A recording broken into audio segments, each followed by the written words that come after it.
What's this? A chance to see a new cut to my favorite movie on the big screen? Yes, it was playing about 90 minutes away from me, but of course I made the trip. Was it worth it? Absolutely. Caligula the Ultimate Cut, which these clips I'm using are from the original since there's only so much I can show of the clips they've provided from the new cut. Although the narrative that the new one follows is similar to the narrative of the original, though with differences that make it a wildly different viewing experience that should be studied in editing classes in how you can create an entirely different tone with subtle changes to each scene. The makers of this cut should be extremely proud of the work they did, having gone through about 90 hours of footage to make an edit that is entirely made up of different camera angles, different takes, different line reads, plus you can hear a lot of the supporting characters' original voices without the dubbing of the original. There's also longer sequences and deleted scenes that heavily add more character depth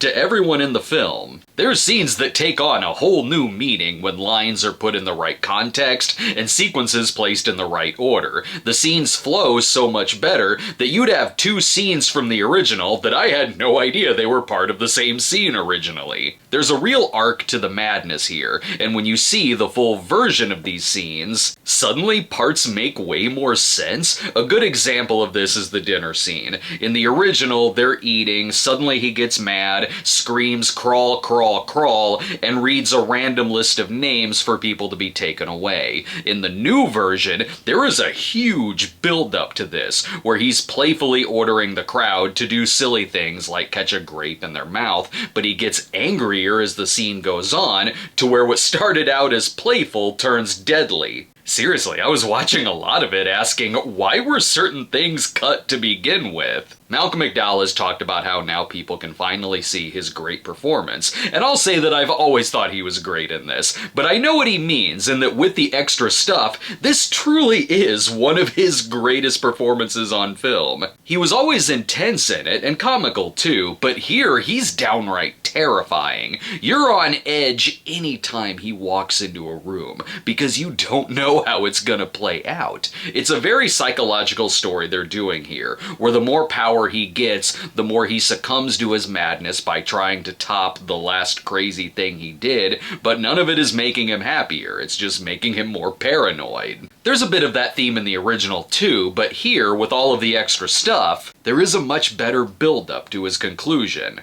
This cut adds way more to the supporting cast too. You get a greater sense of Caesonia as a character, and she and Caligula's relationship is explored a lot more. It holds on characters' reactions longer, so you get a feel of what's going on in their heads. You do see the toll that Caligula's madness is taking on Kyrie and Longinus here, where the whole last half is like a boiling point, to where these two will ultimately snap and lead to its conclusion. It has a new musical score that does help it have a consistent tone. The score here gives it a feeling like we're headed towards inevitable doom and tragedy. It also makes it all really dreamlike and surreal. Honestly, it kinda looks like the whole thing is taking place in a house of royalty on a planet in a different solar system. But I will say there's some things I liked better about the original. While I do like the score here, in that it serves the new mood well, the Bruno Nicolai score from the original is more memorable.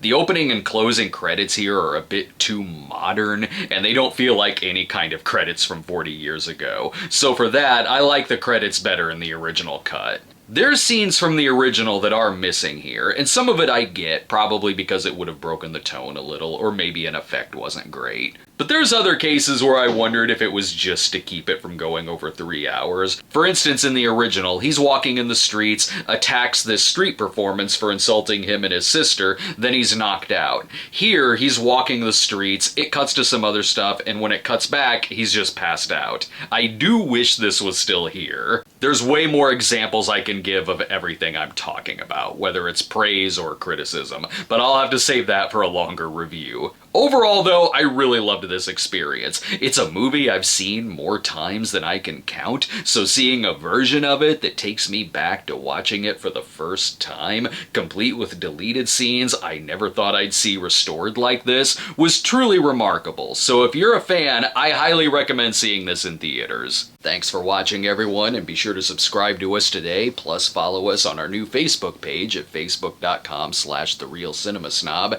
and we'll see you next time.